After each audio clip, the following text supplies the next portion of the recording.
Bismillahirrahmanirrahim. Assalamualaikum warahmatullahi wabarakatuh.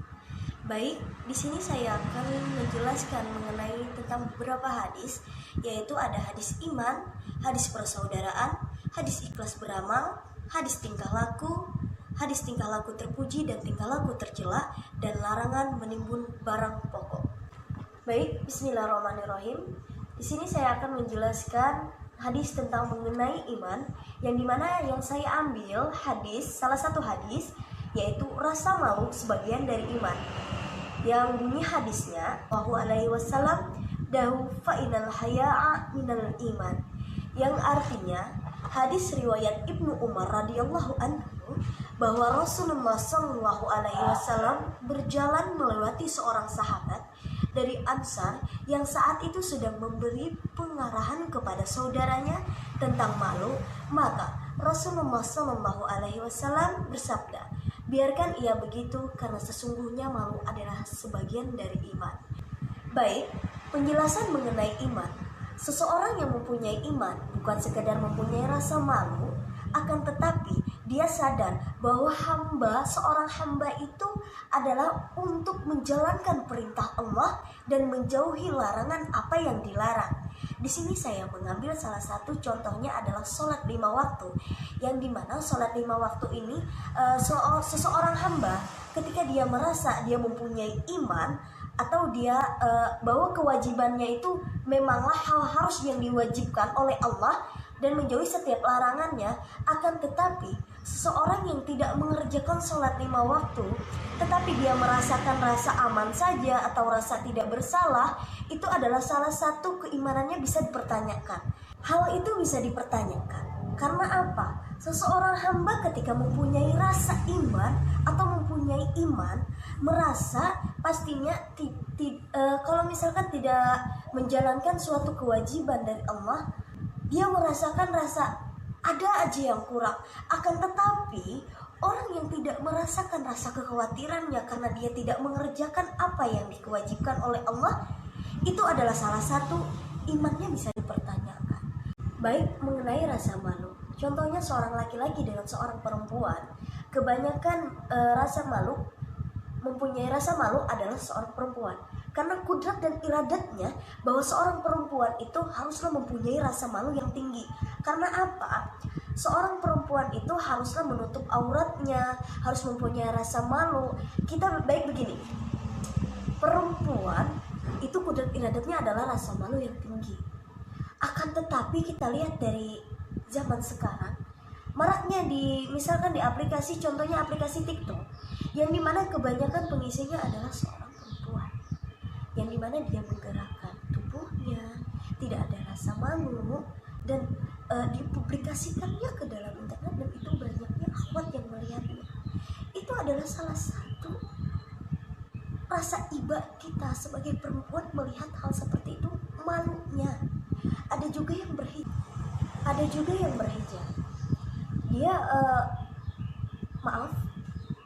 menggerakkan tubuhnya dan tidak ada rasa atau tidak ada kesadaran bahwa dia itu memakai hijab.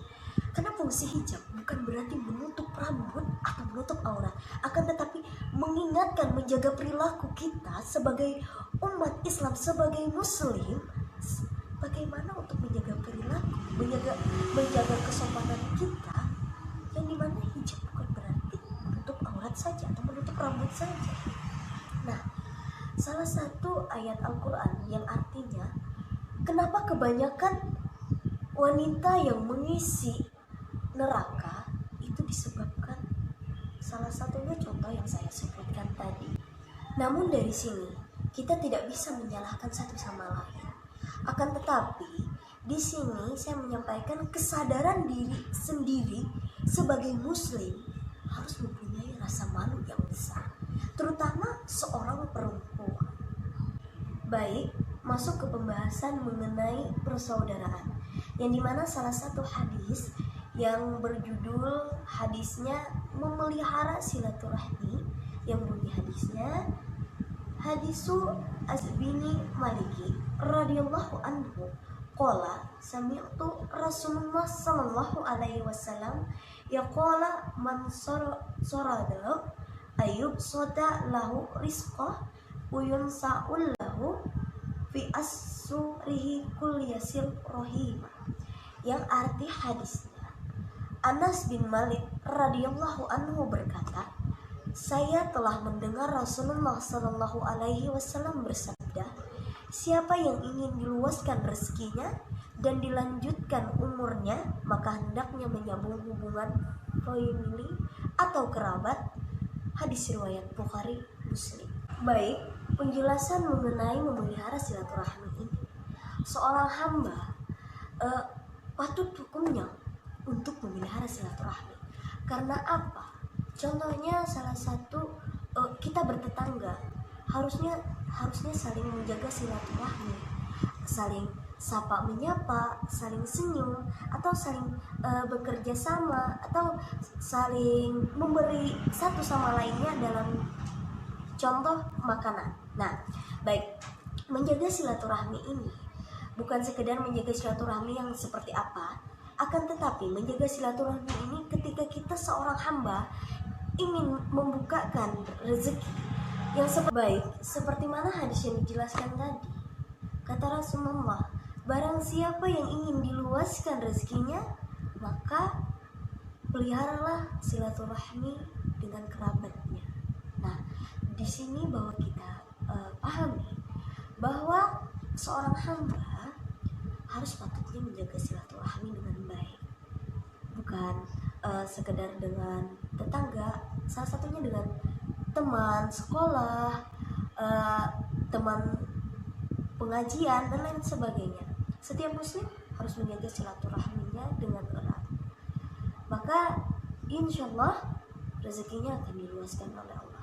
Bukan sekedar hanya kita mengharapkan rezeki dibukakan luas oleh Allah, akan tetapi kita mengharapkan keridhaan Allah Ta'ala sekiranya kita menjadi hamba yang baik seperti apa, sekiranya kita bisa berkumpul di surganya Allah nanti.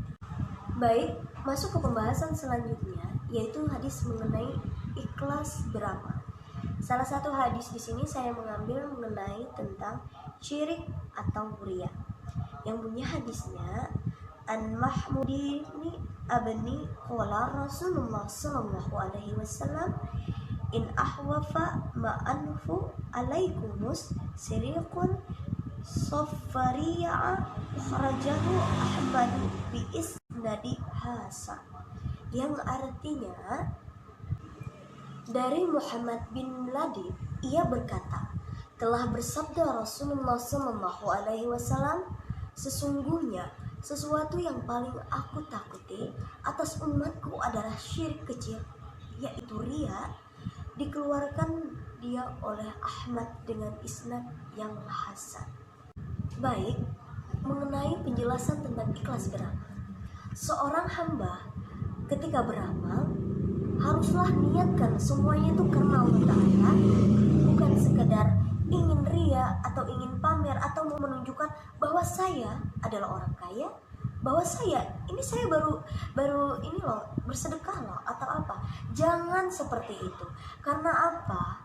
Orang yang ria maka tidak adalah dapat pahala dari apa yang diberikan dia kepada orang lain.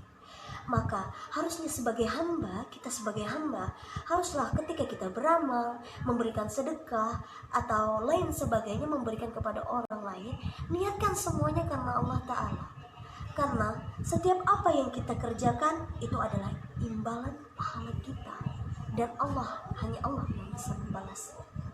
Baik, masuk ke pembahasan selanjutnya mengenai hadis tentang tingkah laku terpuji, yang dimana salah satu hadis di sini saya mengambil judul kejujuran membawa kebaikan. Yang bunyi hadisnya Ani bin Musudi radhiyallahu anhu an-nabi sallallahu alaihi wasallam qala inni sadaqu yahdi ila biri wa inna bira yahdi ila jannati wa inna rajala layas duku hatta yuktaba idallahi sadiqu wa innal gaziba yahdi illa fujari wa innal fujara yahdi inna wa innal rajula la yakzibu hatta yuqtaba innallahu kazzaba muttafaqun alaihi. Yang artinya dari Ibnu Mas'ud dari Nabi Muhammad sallallahu alaihi wasallam, beliau bersabda, sesungguhnya kejujuran mengantarkan pada kebaikan dan kebaikan mengantarkan pada syurga. Siapa saja yang selalu bertindak jujur di sisi Allah dan ditulis sebagai orang jujur. Sesungguhnya dusta mengantarkan pada kejahatan dan kejahatan mengantarkan pada neraka. Siapa saja yang selalu berdusta di sisi Allah dan ditulis sebagai pendusta. Mustafa Alaih. Baik, penjelasan mengenai kejujuran membawa kebaikan ini. Setiap hamba perlu untuk jujur. Karena apa? Kejujuran itu sangatlah penting. Karena apa yang kita katakan itu pasti orang percaya. Karena apa? Karena kita selalu berkata jujur. Akan tetapi orang yang satu kali saja berdusta, apapun dia katakan, meskipun itu betul adanya, orang akan beranggapan dia adalah pendusta. Maka jagalah kepercayaan orang, bukan hanya kepercayaan di mana hadis tadi disampaikan bahwa kejujuran itu mengantarkan ke surga dan Allah akan mencatat bahwa dia adalah orang yang jujur. Karena kejujuran itu nikmatnya bukan hanya di dunia akan tetapi juga di akhirat. Karena setiap kejujuran itu perlu pentingnya di dalam kehidupan ini. An Abi Darda'i radhiyallahu anhu an-Nabi sallallahu alaihi wasallam qala imara doa iradi ukhihi Zikoibi radhiyallahu anhu wazahi anna yara malkiyamah uhrazahu al-Tirmidzi wa hasanah. Yang artinya dari Abu Darda radhiyallahu anhu bahwa Nabi sallallahu alaihi wasallam bersabda, barang siapa membela kehormatan saudaranya tanpa sepengetahuan Allah akan menjaga dirinya dari api neraka pada hari kiamat. Hadis riwayat Tirmidzi. Baik, penjelasan mengenai akhlak tercela dan dimana itu ada satunya ghibah. Seringkali orang ketika berkumpul di dalam satu forum akan pastinya, tidak jarang, pastinya membicarakan seseorang. Akan tetapi coba kita rubah dari sekarang. Ketika kita berkumpul, ketika kita saling bersilaturahmi, baiknya kita harus pembahasan yang positif, arahnya membangun. Jangan sama sekali menceritakan keburukan orang lain. Karena arahnya ghibah ini pastinya membicarakan keburukan orang lain atau membicarakan orang yang dibencinya, agar orang yang mendengarkan ini membencinya yang dibicarakan oleh apa dan percaya apa yang dibicarakan oleh yang membuka pembahasan mengenai orang-orang itu. Akan tetapi kita sadar di sini bahwa setiap manusia pastinya, karena setiap manusia mempunyai kekurangan dan kelebihannya masing-masing. Dan dari sini kita sadar bahwa sadarkanlah diri bahwa kita tuh kebanyakan kekurangannya, kebanyakan tidak seperti orang ataupun apa sebagainya. Introspeksilah diri sendiri. Maka ketika kita sadar bahwa kita adalah orang yang tidak baik, orang yang banyak kurangnya, maka kebaikan itu tidak akan terjadi. Karena kuncinya di sini adalah kesadaran diri kita sendiri dan keintrospeksian kita terhadap bahwa kita itu orang yang tidak baik. Maka introspeksilah diri, berbenahlah lebih baik, maka ghibah ini akan tidak terjadi. Ketika kita ingin berkumpul-kumpul dengan teman, maka lebih baik pembahasannya mengarah yang positif dan membangun. Bismillahirrahmanirrahim. Masuk ke pembahasan yang terakhir adalah larangan menimbun barang pokok, yang bunyi hadisnya an Muhammad bin Abdillah Rasulullah sallallahu alaihi wasallam yahtakiru illa hariya, yang artinya dari Muhammad bin Abdullah Rasulullah sallallahu alaihi wasallam bersabda, tidaklah seseorang menimbun atau makanan pokok melainkan ia berdosa. Hadis riwayat Muslim. Penjelasan mengenai ini Menimbun artinya memberi barang dalam jumlah yang banyak, kemudian menyimpannya dengan maksud untuk menjualnya dengan harga tinggi, sehingga ia memperoleh keuntungan yang berlimpah. Walaupun harganya tinggi karena pembeli sangat membutuhkan, biasanya barang kebutuhan pokok, maka dengan sangat terpaksa pembeli pun membelinya. Dalam hadis di atas tidak dijelaskan jenis barang yang dilarang untuk ditimbun, sehingga kalangan ulama berpendapat. Di antara mereka ada yang berpendapat bahwa diharamkan menimbun barang yang apa saja yang akan memberatkan orang lain. Salah satunya adalah Abu Yusuf yang menyatakan bahwa barang apa saja dilarang untuk ditimbun kalau akan menyebabkan kemudaratan kepada manusia, walaupun barang tersebut emas dan perak. Baik, itu saja yang saya sampaikan dengan beberapa hadis yang saya paparkan tadi dan juga penjelasan. Mohon maaf jika ada salah kata dalam penjelasan saya atau kurang dengan adanya penjelasan itu. Mohon maaf karena di sini saya sama-sama belajar dan di sini kebanyakan masih kurangnya ilmu dari saya. Mohon maaf sekali lagi. Semoga dengan adanya penjelasan ini dapat menambah wawasan kita bersama dan mendapatkan pahala dari Allah Subhanahu wa taala. Cukup sekian dari saya.